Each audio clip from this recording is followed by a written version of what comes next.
A friend asked me if I could build her 2 simple shelves for her kitchen, matching her kitchen table. Just cut some wood, paint it, put it on the wall. Sounds easy, so of course I said yes. But as usual, some insanely annoying problems came up. There was some sawing, a lot of sanding and painting, some wall preparations, and a slightly stressful mounting job.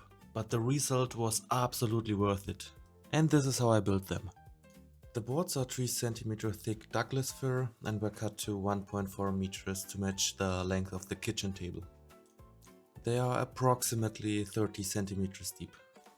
I say approximately because they are not perfectly straight and still have some bark, as well as there are natural curves along the edges. Because of that, I first made sure to straighten one side of each board, which will be placed against the wall. The other side will keep its natural curve, but I removed the loose bark.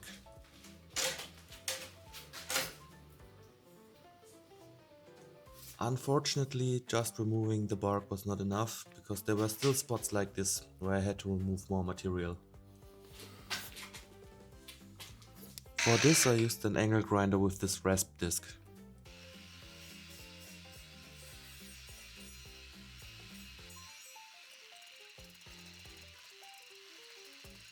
After I finished, I took a closer look and realized that there were a lot of ugly scratches in the wood.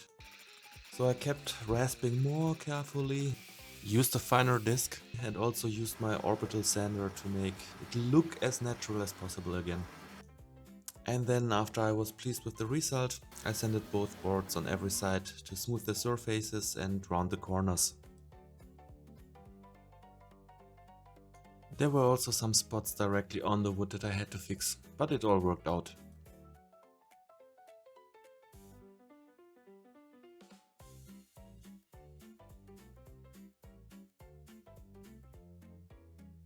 With that done, it was finally time to stain the wood. For that I 3D printed some of these painter pyramids, so that I can stain one side, turn it around and stain the other side. I forgot the exact color, but it was some kind of dark nut stain to match the kitchen table. This took some time because I applied 2 coats of wood stain and let each one dry for 24 hours. Before applying the second coat, I sanded everything to help it adhere better. And my painter pyramids were not stable enough and also too pointy, so I printed new ones with a rounder tip. They went too deep into the wood and left some ugly holes. Also, I was not careful enough at some point and gripped the wood before it was dry. After another 24 hours it already looked really nice. But to make it more durable, I wanted to add another 2 coats of clear finish. Again, I let each coat harden for 24 hours and sand it in between. Okay, so one trick I just got was to wrap the roll in something that is airtight. So I just used one of the gloves. You could actually tape it down airtight and then leave it like that for a long time. But since I need it later, I will just clamp it down for the next 4 hours. After the second coat, I also used a polishing disc for an even nicer finish. But I did not go completely overkill with special polishing paste and multiple passes and stuff. I think it already looked great just from using the polishing disc. I am really pleased with the result here. It was finally time to mount the boards. She already prepared the wall and removed all the pictures and stuff. I also made sure there were no electrical cables in a straight line above the holes we need to drill.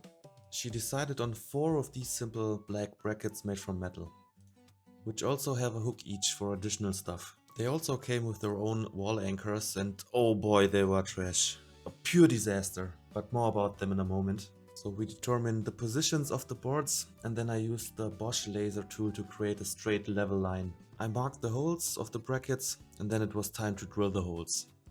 This is a thick brick wall, so I got the rotary hammer and it went through it like butter. But then I used the included wall anchors. Oh my god, pure trash. They partially went through the brick. Okay, maybe my mistake. Then I tried to carefully put the screws into them first, but then they did not hold at all. You could pull them out without much effort, but then you could not properly pull them out again either. This garbage wasted so much time before we decided to put them where they belong. Get some proper masonry anchors, some proper screws, And then everything worked like a charm. The anchors hold properly, the screws went in like a charm, and it could hold an elephant. The metal would break, of course, before the connection. I mean, they even added countersunk screws for these flat brackets without countersunk holes instead of flat-headed screws. They surely just threw in the cheapest mounting stuff they could find around. Anyways, the brackets are properly mounted, so we can now mount the actual shelves to the brackets. We put them on the brackets, made sure everything was aligned properly, and screwed them together with these little pan-headed screws here.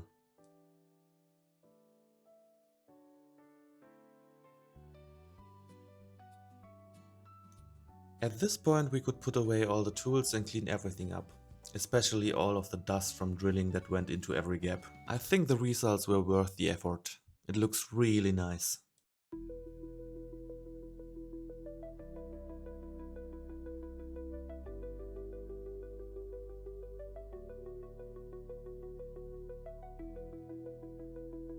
Since this is proper solid wood, it will not break so fast. No particle board with fake wood laminate that will chip or peel off over the years. Just solid wood with a protective coating.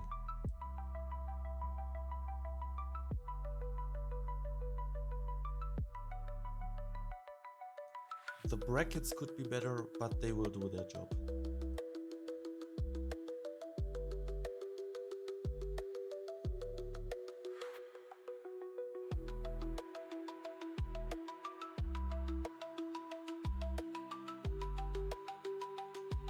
I really hope that 2 coats will hold up to daily use, but even if not, it can easily be taken down, sanded a little and coated again. So these shelves are there to last, not something you buy cheap and throw away after a few years. I am really pleased with the result and I hope you like it too. If you have any tips for me or any recommendations, please leave them in the comments.